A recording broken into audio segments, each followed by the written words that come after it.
Hello friends, आपण काल mathematical लॉजिकवरचे problems पाहिलेले. आता आपण त्याचे प्रॉब्लेम्स कंटिन्यू करणार आहोत. हां,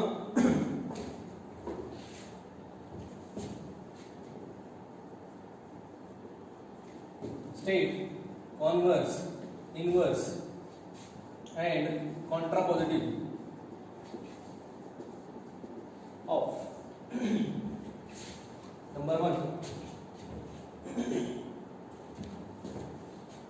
If it rains, then the match will be cancelled.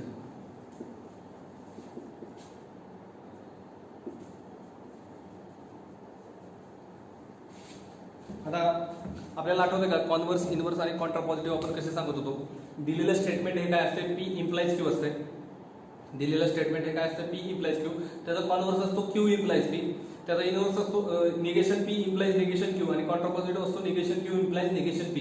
आठवत असेल तुम्हाला तर आधी ह्याच्यातला आपण काय ओळखायचं, P आणि Q ओळखायचं. तर याचा P कोण आहे, इट रेन्स, आणि Q कोण आहे, the match will be cancelled. The match will be cancelled. आता आपल्याला पहिली गोष्ट द्यायची त्याचा कॉन्व्हर्स. पहिली गोष्ट काय, कॉन्व्हर्स.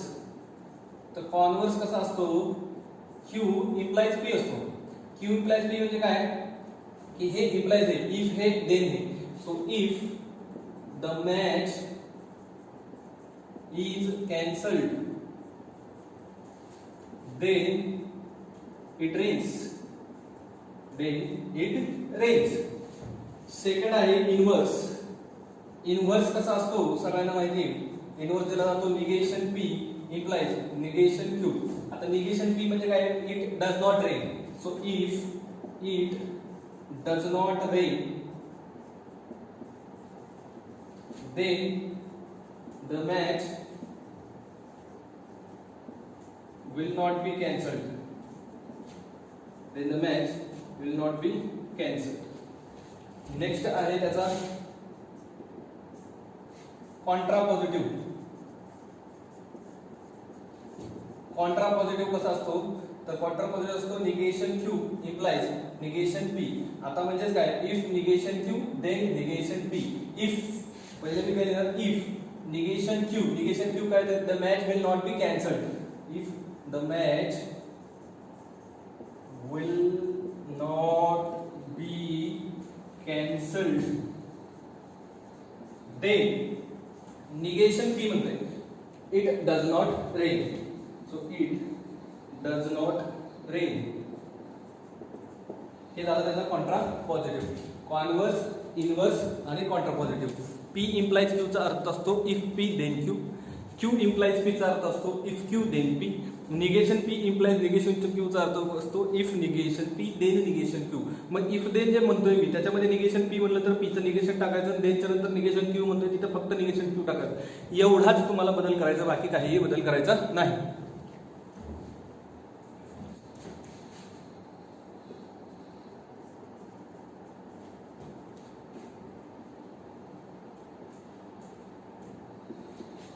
Then pressure decreases. काय म्हणताय, if surface area increases then pressure decreases. हा तुमचा फिजिक्स मधला कॉन्सेप्ट आहे. तर त्याचं पहिलं बघा, कॉन्व्हर्स. कॉन्व्हर्स असतो त्याचा काय, Q इम्प्लाइज P. आता P कोण आहे, सरफेस एरिया इन्क्रीजेस, आणि Q कोण आहे, प्रेशर डिक्रीजेस. तर आता काय तुमच्याकडे कॉन्व्हर्स असतो negation Q implies negation P. मग मी त्याचं कसं लिहिणार, इफ Q इम्प्लाइज P असतो. सो Q इम्प्लाइज P कसं लिहिणार, if pressure decreases then surface area increases. Then surface area increases. Second आहे इनव्हर्स. त्याचा इनव्हर्स कसा असतो, तर negation P implies negation Q. म्हणजे if negation P then negation Q. So if नंतर कोण आहे, निगेशन P. कोण आहे निगेशन P तुमचा, surface area इन्क्रीजेसचं negation. Surface area does not increase. surface area does not increase, then pressure does not decrease. है की नाही? निगेशन क्यू म्हणल्यानंतर हे आणि त्याचा third contrapositive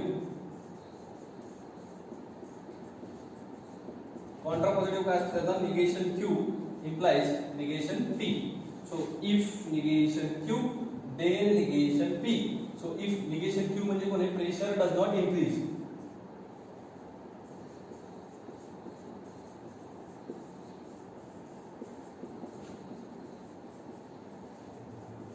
Then surface area does not increase. Pressure काय? Decrease आहे ना? हो, प्रेशर डिक्रीज आहे.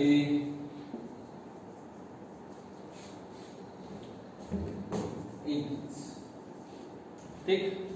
नेक्स्ट,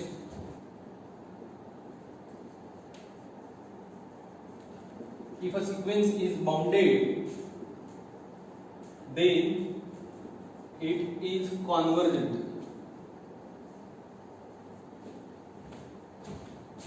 पहिला पार्ट आहे याचा कॉन्व्हर्स. कॉन्व्हर्स कसा असतो आपल्याला सगळ्यांना माहिती आहे. Q implies P. त्याचं स्टेटमेंट काय आहे ना तुमच्याकडे? इफ. आता यातलं P आणि Q कोण आहे? P आहे a sequence is bounded. Q आहे it is convergent. मग आता निगेशन Q implies P पाहिजे म्हणजे काय? इट म्हणजे कोण आहे? Sequence. So if a sequence is convergent then it is bounded. P आहे ना? sequence is bounded. सेकंड आहे त्याचा इनवर्स. इनवर्स कसा असतो? Negation P implies negation Q. So if negation P then negation Q. So if negation P कसं येणार आहे तुमचं? A sequence is not bounded. If a sequence is not bounded then it is not convergent. Third, converse, inverse, contrapositive.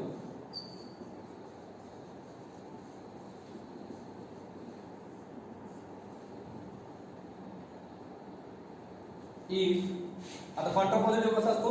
Negation Q implies negation P. So if negation Q then negation P. So if negation Q म्हणजे कोण आहे तुमच्याकडे? It is not convergent. It is म्हणजे कोण? If a sequence is not convergent. Sequence is not convergent.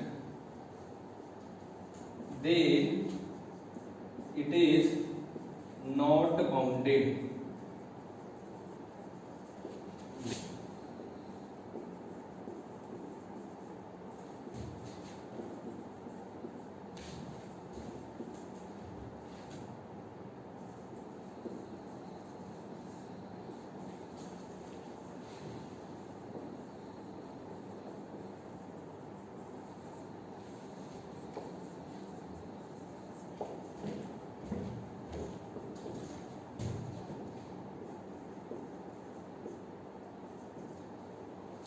If P and Q are true म्हणजे P आणि Q हे दोन स्टेटमेंट आहेत ते ट्रू आहे. R आणि S हे दोन स्टेटमेंट आहेत ते फॉल्स आहे. तर असं असेल तर खाली दिलेल्या स्टेटमेंटचं तुम्ही ट्रूथ व्हॅल्यू काढा. म्हणजे त्यातलं पहिलं आहे P and Q or R. दुसरा आहे P and R implies S. तिसरा आहे P or S double implies Q and R. आणि चौथा आहे negation of P and negation R or negation Q or S. Answer बघा. P काय आहे? ट्रू आहे. and Q काय आहे? ट्रू आहे. और R काय आहे? फॉल्स. सो आता पहिल्यांदा ब्रॅकेट सॉल्व करूया आपण. T and T काय असते आपल्याकडे? T असते. सो and चा टेबल सगळ्यांना लक्षात असेल. T and T otherwise false. Or चा टेबल काय असतो? F or F otherwise true. इम्प्लिकेशनचा काय असतो? T implies F otherwise true. आणि डबल इम्प्लिकेशनचा काय असतो? Double T single F. हे सगळ्यांना माहिती आहे, पाठ झालं असेल आता. T और F. आता हा और मध्ये आला. और चा काय? F or F otherwise true, he otherwise वाली कंडिशन झाली, याचा आन्सर काय आहे तुमच्याकडे ट्रू. सो सेकंड आन्सर बघूया आपण. P आहे ट्रू अँड R आहे फॉल्स, इम्प्लाइज S पण आहे फॉल्स. सो इम्प्लिकेशन कसं लक्षात ठेवतो आपण, T implies F otherwise true. So ही अदरवाइज वाली कंडिशन आली. सो T अँड T, हा T जागेवर, हा अँड इथे. आता हे अँडचं टेबल आलं, अँड मध्ये काय असते T and T otherwise false. ही अदरवाइज वाली कंडिशन नसून T अँड T वाली कंडिशन आहे. P काय तुमचा ट्रू और S काय तुमच्याकडे फॉल्स, डबल इम्प्लाइज Q काय आहे तुमच्याकडे ट्रू अँड R काय आहे तुमच्याकडे फॉल्स. हे दिलेले. आता आपण पहिले हे दोन ब्रॅकेट सॉल्व्ह करून घेऊया. T और F काय असणार आहे तुमचा ट्रू असणार आहे. OR चा टेबल आठवा सगळ्यांनी, OR चा टेबल काय F और F otherwise true. Double implies and चा टेबल आठवा सगळे, अँड च्या टेबल मध्ये काय आहे T and T otherwise false. ही अदरवाइज वाली कंडिशन आहे, म्हणजे हे काय आलं तुमच्याकडे फॉल्स. सो आता डबल इम्प्लिकेशन आलं. डबल इम्प्लिकेशनची कंडिशन काय, डबल T सिंगल F, हे कसे सिंगल वेगवेगळे, म्हणजे हे काय आलं तुमच्याकडे फॉल्स. चौथ्या स्टेटमेंटला येऊया आपण. निगेशन ऑफ P म्हणजे काय ट्रू अँड निगेशन R म्हणजे काय तुमचा फॉल्स और निगेशन Q म्हणजे ट्रू और S तुमचा पुढे false. So this will be equal to negation of T and negation F काय असते रे ट्रू असते और निगेशन ट्रू काय असते फॉल्स असते और F like this. So this will B negation of T and T काय असते T असते आपल्याकडे, अँड चा table T and T otherwise false or चा टेबल F और F cube.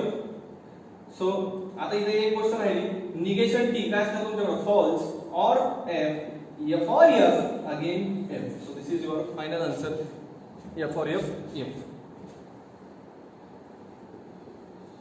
P it is a daytime आणि Q आहे it is warm. Then write following in verbal form. Write following in verbal form. त्यातला पहिला आहे P and negation Q.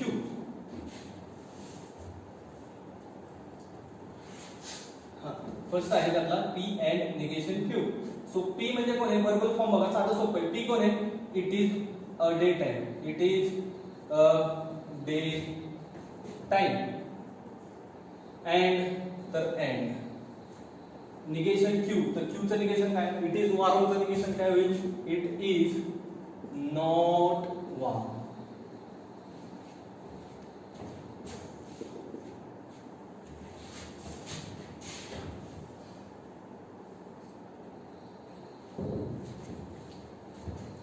दुसरा आहे P और Q. सो P और Q चं सिंबॉलिक फॉर्म काय होणार, P म्हणजे काय, it is a day time और, तर मग इथं पण काय म्हणायचं और. Q म्हणजे काय, इट इज वॉर्म. सो मी इथं लिहिणार it is warm.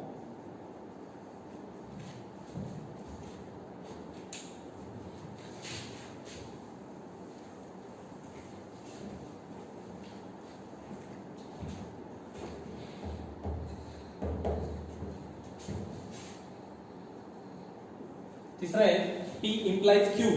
So P implies Q म्हणजे काय, if it is a day time आणि implies म्हणजे काय होणार, इफ दे येणार, देन Q म्हणजे काय, it is warm, it is warm. चौथा आहे Q double implies P. Double implies P म्हणजे काय येणार, इफ अँड ओनली इफ येणार Q आणि P च्या मध्ये. सो Q कोण आहे, it is warm if and only if. हा if and only if चा शॉर्टकट आहे I डबल F. P म्हणजे काय, it is a day time, it is a day time.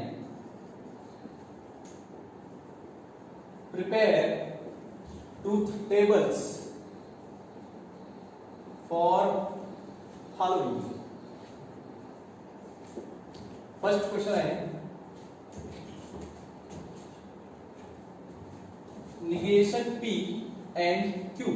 आता बघा आपल्याकडे दोन स्टेटमेंट आहे पी आणि दुसरा आहे क्यू. यांची पॉसिबिलिटी काय असते? True true false false. आणि याचे काय? True false true false. झाले. ह्या सगळ्या पॉसिबिलिटी झाल्या पी आणि क्यूच्या. तर आपल्याला काय पाहिजे? निगेशन पी पाहिजे. तर आपण घेऊया निगेशन पी. तो पी चं निगेशन काय होणार? ट्रू चं निगेशन होणार फॉल्स, ट्रू चं निगेशन होणार फॉल्स, फॉल्स चं निगेशन ट्रू, फॉल्स चं निगेशन ट्रू. त्याच्यानंतर काय पाहिजे? क्यू. क्यू ऑलरेडी आहे. मग आता ह्या दोघांमध्ये आपल्याला काय करायचं आहे? And. So negation P and Q हे करायचं आपल्याला. सो निगेशन पी कुठे? इथे आहे. क्यू कुठे? इथे आहे. आणि ह्या दोघांच्या मध्ये काय करायचं आहे? अँड. तर अँड चा फॉर्म्युला काय आपल्याकडे? T and T T otherwise false. So F and T काय येणार तुमच्याकडे? फॉल्स येणार आहे. एफ अँड एफ काय येणार तुमच्याकडे? फॉल्स येणार आहे. टी अँड टी मात्र काय येणार तुमच्याकडे? टी. आणि टी अँड एफ परत येणार तुमच्याकडे काय येणार? फॉल्स. हा तुमचा ट्रुथ टेबल. त्याला म्हणायचं काय? Column number 1, column number 2, column number 3, column number 4. So column number 4 is truth table of negation P and Q. Second आहे P implies P or Q. याच्यात पण सगळीकडे बघितलं तर दोनच स्टेटमेंट आहे. एक P आहे आणि दुसरं काय आहे? Q. या दोघांचाच वापर केलेला आहे. तर मी पहिल्यांदा काय घेतो? P घेतो. पहिल्यांदा काय घेतो? P. नंतर काय घेतो? Q. सो P आणि Q चे पॉसिबिलिटीज लिहून घेऊया. True true false false true false true false. त्याच्यानंतर मला पाहिजे P और Q. हा बघा पहिला हा ब्रॅकेट पाहिजे मला. तो ब्रॅकेट कोण आहे? P और Q आहे. ठीक. तर P और Q या दोघांच्या मध्ये मला काय करायचंय? और चा टेबल काय आहे? F और F F otherwise T. So F और F F अदरवाइज तुमच्याकडे काय आहे? सगळीकडे T येणार आहे. आणि याला P ने तुम्हाला काय करायचंय? Implies. So P implies P और Q काय येईल तुमच्याकडे बघूया. P इम्प्लाइज P और Q. या P ने या P और Q ला इम्प्लाय करायचं आहे. मग ह्या दोघांच्या मध्ये इम्प्लिकेशन करत असताना आधी आपल्याला इम्प्लिकेशनचा टेबल माहित पाहिजे. इम्प्लिकेशनचा टेबल काय आहे? तर T implies F F otherwise T. T implies F F otherwise T. म्हणजे TF असेल तरच F येणार. TT आला तर F येणार नाही. TT आला तर F येणार नाही. FT आला तर F येणार नाही. FF आला तरीही F येणार नाही. F कधी येणार? फक्त TF असेल तर. आता तुम्ही म्हणाल सर इकडून इकडे तर TF आहे. आपल्याला काय पाहिजे? P इम्प्लाइज P और Q. आपण इकडूनच चेक करायचं. असं इकडून चेक करायचं नाही. So column number 1, column number 2, column number 3, column number 4. तुम्हाला समजले असेल आता.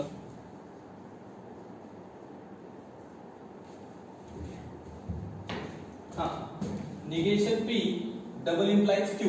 सो मी स्टेटमेंट कुठले कुठले घेऊ शकतो? एक आहे माझ्याकडे P, दुसरा आहे माझ्याकडे Q. त्यांची पॉसिबिलिटीज काय? True true false false true false true false. पहिली गोष्ट पाहिजे मला निगेशन P. आता मला निगेशन P चं डबल इम्प्लाय करायचं कोणासोबत? Q सोबत. पण आधी माझ्याकडे काय पाहिजे? निगेशन P पाहिजे. आहे का माझ्याकडे निगेशन P? नाही. मग मी आधी काय शोधणार? निगेशन P शोधणार. सो सांगा निगेशन P काय येणार? F F ट्रू चं निगेशन फॉल्स, ट्रू चं निगेशन फॉल्स, फॉल्स चं निगेशन ट्रू, फॉल्स चं निगेशन ट्रू. आता मला काय करायचंय? Negation P double implies Q. So negation P double implies Q. यांच्यामध्ये जिथे जिथे डबल असेल तिथे तिथे काय येणार? ट्रू येणार. जिथे तिथे बाकीच्या वेळेस काय येणार? फॉल्स. इथं बघा सिंगल सिंगल आहे तर काय येणार तुमच्याकडे? फॉल्स. इथं डबल आहे काय येणार? ट्रू. इथं डबल आहे काय येणार? ट्रू. इथं पण सिंगल आहे काय येणार तुमच्याकडे? फॉल्स. सो पुन्हा एकदा कॉलम नंबर 1, 2, 3 आणि 4. सो 4 नंबरला आपला ट्रूथ टेबल आहे जो त्यांना पाहिजे होता तो. 1.4 आपला संपलेला आहे.